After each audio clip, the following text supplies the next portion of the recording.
tiene toda una serie de alegatos, diríamos así, con una definición final que es en realidad lo que se votaba.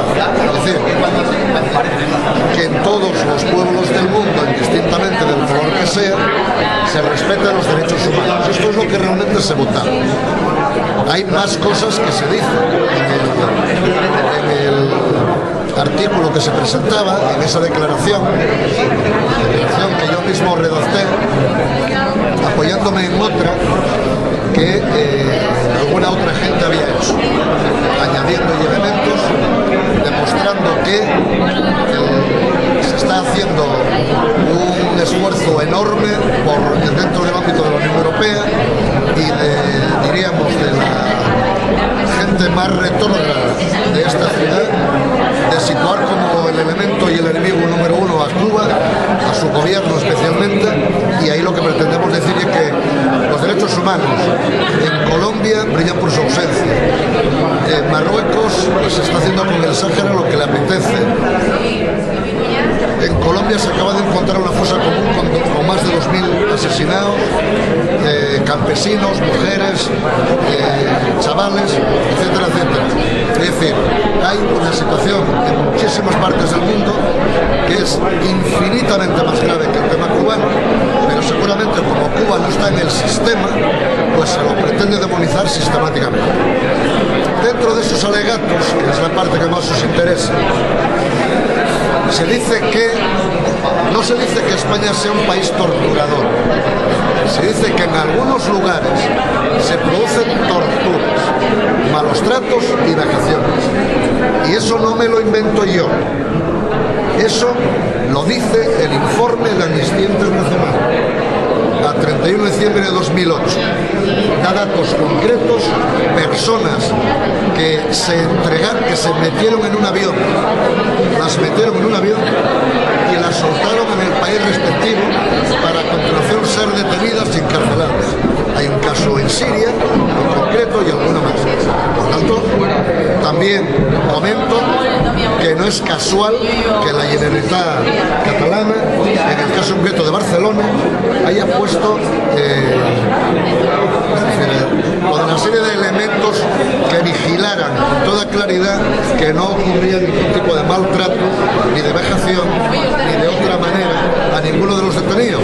No es una casualidad, no es una anécdota. Por eso digo que el informe del Instituto Internacional esto lo dice, lo comprueba con nombres específicos, y yo entiendo que haya molestado a alguien en el ámbito del gobierno de la nación, pero yo instaría a los responsables del gobierno de la nación a que cada vez que se produzca un maltrato en cualquier comisaría, investiguen en profundidad y empapelen a quien haya que empapelar y no se tape a nadie.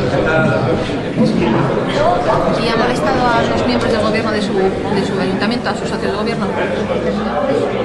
Hombre, no diría que molestara, yo diría que contrarió a algún miembro del gobierno. Yo ya expliqué, vamos, en concreto a la alcaldesa, vuelvo a insistir que esto es un gobierno de conveniencia, que todos no pensamos exactamente igual, que unos están más limitados que estamos otros porque forman parte del gobierno de la nación, y por tanto no necesariamente tenemos que compartir milimétricamente todos y todas. Yo simplemente le reflejé que no estoy hablando de un Estado torturador, faltaba más, en una democracia reconocida, sino que en este país, según Amnistía Internacional, hay lugares donde se producen torturas, vejaciones y malos tratos. Y son datos contrastados por Amnistía Internacional. Ni me los invento yo, ni tengo ningún interés en profundizar en esto. Pero son datos que están ahí. Por tanto, cuando hablamos de derechos humanos, no veamos la paja en el ojo ajeno y resulta que en el nuestro, que tenemos una viga, pues no la vemos.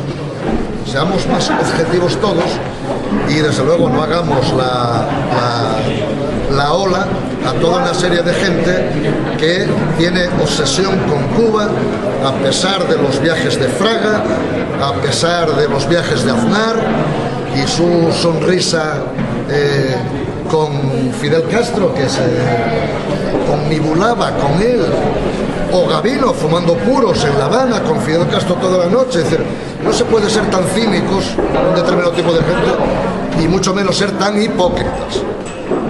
A ver, espera, es que nos llamas talibanes a los periodistas. ¿A Por qué lo de periodistas? Willy Toledo. No, Talibanes. digo, lo que me refiero, yo no llamo talibanes y menos a los que estáis aquí, porque los periodistas que son asalariados, pues lógicamente hacen lo que pueden.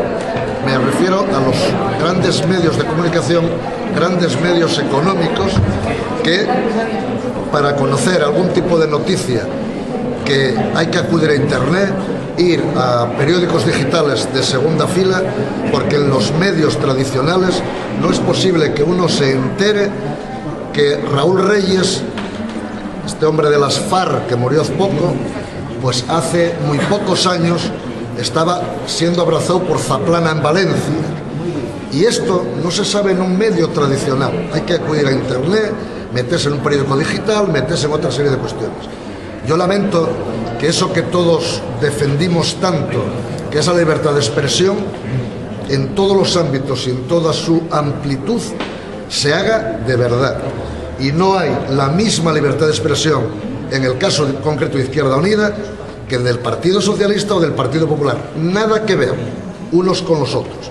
La libertad de expresión significa que en mayor o menor medida todo el mundo debe de poder verse reflejado en ese medio de comunicación. Y por desgracia, en el caso concreto de la tercera fuerza política de este país, a pesar de la trampa de la ley electoral, somos la tercera fuerza política de este país con 1 millón de votos, que nadie lo olvide.